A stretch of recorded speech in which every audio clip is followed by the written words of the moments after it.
Hi everyone and welcome to my second pregnancy diary.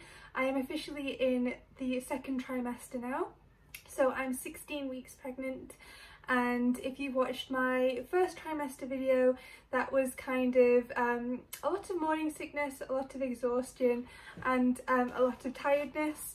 And even though I think my last update was only a couple of weeks ago, I'm feeling much better now.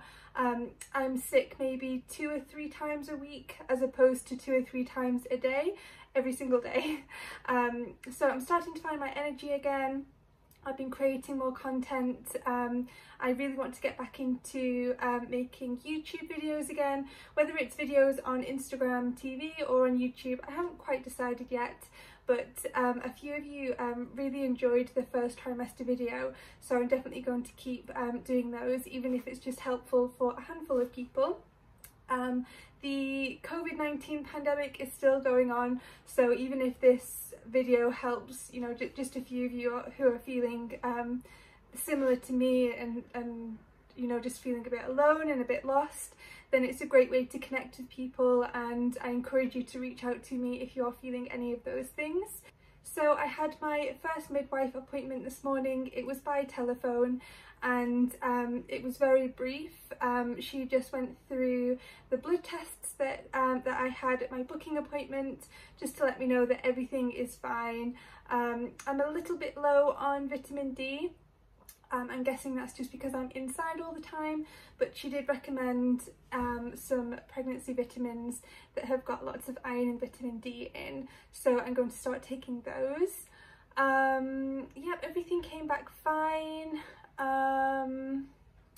Just really not a lot to update you on because I haven't actually seen her in person. We've not started talking about birthing plans or anything like that.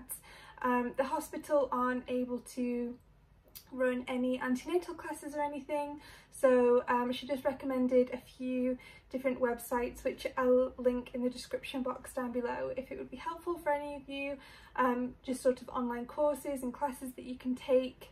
But I've been pretty much reading all my pregnancy books and apps as well. Apps are really good to sort of keep you in the loop of what's going on. So we'll have the gender scan in, I think, about 4 weeks, when I'm 20 weeks pregnant, so I'm really looking forward to that. I can't wait to find out if it's a boy or a girl. Everybody seems to think that it's going to be a little girl. My mum and my sister sent me some beautiful flowers, to me and Simon, and they're all pink and sparkly and covered in glitter, so I think they're hoping for a girl as well. But honestly, I don't mind as long as they are happy and healthy. I'd be happy with a boy or a girl. I've got some little bits and bobs, some clothes ready, but as we are still living in the studio at the minute, I've not been wanting to buy too many things because it's just more stuff to pack and move, so I've been restraining myself a little bit. But again, as soon as I know if it's a boy or a girl, I'll know sort of more what kind of toys and clothes and things like that I can buy. So I'm really looking forward to that. I'll probably do like clothing hauls and things separately if anyone wants to watch those. So yeah, I'm looking forward to the next update. So far, cravings, don't really have any. I had a week of absolutely no appetite because I was really bad with morning sickness, and it was all throughout the day, all throughout the night, getting up in the middle of the night to be sick. I kind of went through all my cravings, and then anything that I was eating just reminded me of being sick, so I didn't want anything. I'd sort of repeat the same meals over and over and over again, and then I'd be sick and I just couldn't stand the thought of them anymore. So I'm just trying to eat little and often still, try not to overwhelm my tummy, especially when it's feeling a little bit wobbly. Been suffering quite a lot with headaches. I've been getting those migraine strips that you put on your forehead. They've been helping, but my midwife today just said that that's due to hormones and just to try and keep hydrated, which is hard when you're going to the bathroom a lot. I get up maybe like 4 or 5 times a night to go for a wee, so it's really hard to keep hydrated when you're going to the bathroom a lot. But other than that, feeling better, feeling more energetic, feeling happier. I get to speak to my family all the time. I just feel so positive and upbeat now. I think a lot of the problems that were getting me down in my first trimester was that it was still a secret up until week 14, but now I've been able to share it with all my friends and family and everyone on Instagram, so it's just lovely just to open up that conversation and talk to people. So like I said, if anyone wants to reach out to me and have a chat either on Instagram or in the comments or through a private message, then please do. I can't talk about babies and pregnancy enough, so please do reach out. And yeah, I'll see you in the next update. Hey everyone, so this is my final instalment of my second trimester pregnancy update, and to be completely honest, I can't even remember how many weeks it's been since my last update, but we've actually moved house right in the middle of my second trimester, so there were a couple of weeks either side since my last update where I was packing boxes and getting ready to move. Then there was the actual moving in, and then there was when we actually moved house, I was cleaning and unpacking and painting and assembling furniture. So I know it's been quite a while since my last update. But what I've been doing is I've been keeping notes. So I've got my laptop with me here, and I've just been keeping like a little diary of my weekly updates to share with you, because my memory is just awful. Since I've been pregnant, I just forget things instantly. So I thought I would just write a few lines for each little update for me to share with you. So week 20 was a big week. It was the 20-week the scan where you find out the gender, like the anatomy scan. So not only is it really sort of where the sonographer looks at the health and the growth of the baby, you're sort of halfway through your pregnancy, it's also a big moment because you find out whether you're having a girl or a boy. So at this point Simon still wasn't able to come to scans or medical appointments with me, so the sonographer gave us a little scratch card for us to go away and find out together. So we had a little picnic in the park after the scan and we found out whether we were having a boy or a girl, and it was a girl. I was absolutely made up. I think I always knew that it was a girl. I think Simon really wanted a boy, but I think he just thinks that we'll just have another one. So he's absolutely over the moon that we're having a girl. He's very much looking forward to having a little daughter. So that was a really special day. The scan itself, I've got some footage that I'll insert now of just as I was leaving the hospital. Hi everyone, so I'm just at the hospital. I've just had my 20-week scan and everything's lovely and healthy. The baby was tucked up in a little ball in the corner, so it lasted for about an hour. Because it was really hard for the sonographer to get a clear picture of everything. They just didn't want to move, so they gave us like a little scratch card, and I'm gonna go meet Simon now in the park and we're gonna find out if it's a boy or a girl, and then we're gonna tell our families as soon as we can, and then I'll obviously share it on Instagram sometime soon. So the scan actually took ages because she just didn't want to move, she didn't want to cooperate, and she was just cosy in her little corner. So I got to look at her for about an hour on the screen, which was just lovely. I don't think I took my eyes off the screen once, and it was just such a lovely day. This week as well, lockdown started to ease a little bit, so I was able to see my family for the first time since I found out I was pregnant. So I got to see my mum, she got to touch my tummy and touch the bump. This was when we found out whether it was, this is when we told them that it was a boy or a girl, so it was really nice to actually see them and tell my mum if she was having a granddaughter or a grandson. And yeah, it was just so special. We never really planned a big gender reveal party. Whether that's something that we would do in future, I'm not sure. But for this, because we were only sort of seeing people in like little pods, I only saw my mum and my sister then I saw my grandparents, and then I saw my auntie and uncle and my cousin sort of from the bottom of the drive, just to tell them it was a girl. So yeah, we didn't really go over the top with the gender reveal, but I actually had these little sponges made from a really nice vegan bakery, and they were pink with chocolate. So when they bit into the cake, it sort of revealed if it was a pink or a blue sponge, which was really fun. I think my mum actually screamed with joy when she bit into her cake. This week as well, we felt a definite kick. So I was able to stay at my mum's house again for the first time since lockdown. I was sort of invited into her bubble. So after a few days at my mum's, when I came back to Liverpool to see Simon, back to the flat, he was sort of fussing over the bump, sort of touching and talking, and we felt a definite kick, and she was very responsive to her dad's voice and to him sort of reading to her and stroking her. So yeah, it was a big week for us, week 20, and just one that'll stick out in my pregnancy journey. So at 22 weeks, me and Simon actually did something that we'd been looking forward to for quite a while, and that was our first baby shop. The shops had just started to open with very strict measures in place, and I wasn't sure. I didn't know if it was worth risking it. You know, I was still sort of self-isolating, and I'd only really seen immediate family, and I was only really leaving the flat for medical appointments and the odd walk. So it seemed a bit scary to actually go into a shop with other people.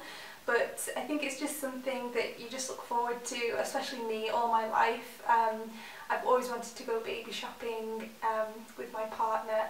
So we got up very early and went to the White Company just as it opened, and felt completely safe. We pretty much had the baby section to ourselves. We wore masks, there was hand sanitizer stations. The sales assistant was so nice. She was making a fuss of us and our bump as well. And whether it's something that we do again or if we do regularly, I'm not too sure, but just that having that one experience was just so special. And I actually shared a haul on my Instagram account of all the lovely baby things that we got, so I will leave that linked below if you'd like to see everything. So week 24, we booked an in-store personal shopping experience at Mamas and Papas. Again, it was just something, because everything had been sort of online, we had to tell our family about the pregnancy online, all the antenatal classes, they're all online. We just wanted those little moments of normality, and Mamas and Papas have been running online personal shopping experiences, but you can actually book a slot with the personal shopper any time of day, but we actually managed to get one for an hour before the store opened. So we had the shop to ourselves, everything was sort of wiped when the personal shopper handed it to us, and then wiped again when it was put back. And yeah, it was so lovely. We got to look at prams. It kind of felt like we were playing mum and dad in school. For me anyway, I was sort of running around like looking at everything. It didn't really seem real. Simon made a list of all the important questions to ask, because my mind was just going into overdrive and I was just so excited. I thought it would be overwhelming. I thought we'd come away with like a huge list of things that we had to buy, but the personal shopper was really informative and basically gave us a list of things that we might want to put, you know, people might want to buy as presents. If we're having a baby shower, it might be a good gift idea if people wanted to sort of bring a gift. So a lot of things were sort of put on that list. And then also there were some things that it didn't even occur to me to wait until the baby is actually here. Things like breastfeeding and breast pumps. I thought I was going to go and buy this big kit, and basically she just explained, you know, just try breastfeeding first and see if it works for you, and if it doesn't, then you haven't just spent all this money on this kit that you're not going to use. So yeah, it was really helpful, really informative, and I highly recommend booking one if you're pregnant. And the two prams that we were looking at were the Nuna Nix Next and the Acaro in the Liberty print. So we had a little test drive of those around the shop, and we love both. We haven't made our mind up just yet. I think we're going to do a bit more research and then sort of come back to prams later on. So at 25 weeks, this was when baby H's kicks were getting a lot stronger. You could sort of see her feet, you could see my tummy sort of moving when she kicks. Sometimes, depending on what position she's in, if she's on my bladder, that can be quite of a nuisance.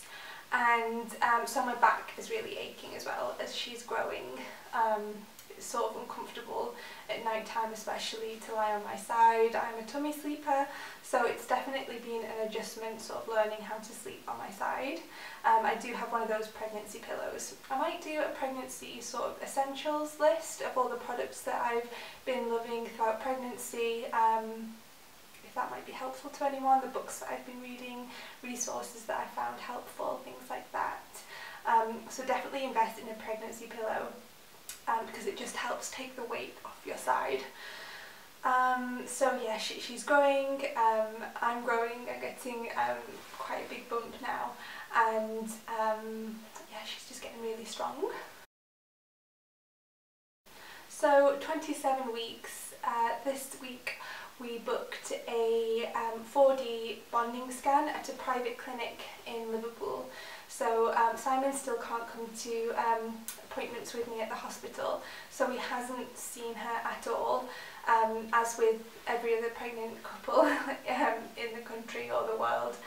It's definitely been sort of difficult not being able to go to those appointments together, so that's why we have been cherishing the sort of things that we can do, like the going into like shops and things like that. So we made the decision to book a private scan. It was quite a big expense. I think it was about £100, but you can bring your partner to those. And I've had tons of messages on Instagram from other pregnant ladies sort of telling me like, oh, you know, it's such a great experience, it's definitely worth the money. We got to see her in 2D and 4D. We got some pictures and videos. To be honest, for us, they just weren't great quality. The pictures that we came away with, the ones that we got at the hospital, were much better. Sai was kind of freaked out at the thought of seeing her in 4D. They're a bit alien-like, but the actual experience itself was just priceless. Just to sort of hold his hand whilst our baby popped up on the screen and to see her wiggling about. I could kind of hear him like sniffling under his mask. We got to hear the heartbeat together as well. That was really important for me. I was worried that I would hear it before him, like on my own, at Midwife Appointment. So at this point, you know, last week, I hadn't had my midwife appointment. It had been 7 weeks since our last scan, and I wasn't sure when I'd be having another one, if I was. So not only did we want to go for this experience to sort of see our baby together, we just wanted to check that she was okay as well, because a lot had happened in the last 7 weeks, and yeah, it was just sort of for peace of mind. So they went through all the vital checks. She's really healthy, growing really strong. So it's both sort of, it's great for that experience of going together and seeing her together, and then as well it was great just to see that she is healthy and growing. She had one leg up in the air with her foot on her forehead, so it was really difficult to see her. So she was in an unfavourable position for the 4D scan. We didn't really get to see her as well as we could have done if she was cooperating, but you just can't predict on the day how your baby is going to be lying. I did go for a little walk to try and see if I could move her about, but she was staying where she was. So yeah, just bear in mind, if you do book this, you know, it is quite expensive. If your baby isn't cooperating on the day, then there's really nothing you can do about it. It's just sort of the risk you have to take. But I would highly advise booking one if you can. I think actually now partners can go to the 20-week scan, so just check with your local hospital or where you go for your scans, because you might be able to take a partner. So that is pretty much everything up to date. I had my midwife appointment a couple of days ago, so I'll start my 3rd trimester video with that sort of, because you're meant to have your midwife appointment at 28 weeks. I had mine a couple of days early. So this is my last day of my 2nd trimester. I just can't believe how fast it's gone. We've got a lot to do now. We're going to decorate the nursery, start buying furniture, getting her room ready, and buying all the big important things for her. So really excited for the next 3 months. And yeah, if you want to see sort of more frequent daily, weekly updates, then follow me over on Instagram, because I post way more often on there. These are just sort of trimester highlights, if you like, just that I was sharing with my family at the time when I wasn't seeing them, and then a couple of people were sort of interested in watching them. They were in a similar position to me, and you know, it has been lonely and sort of isolated going through pregnancy in lockdown, so I was just happy to be able to share my experience if it helps anybody else. And it's always lovely to speak to mamas to be as well, so please do always reach out if you'd like a chat, and I'll see you again soon.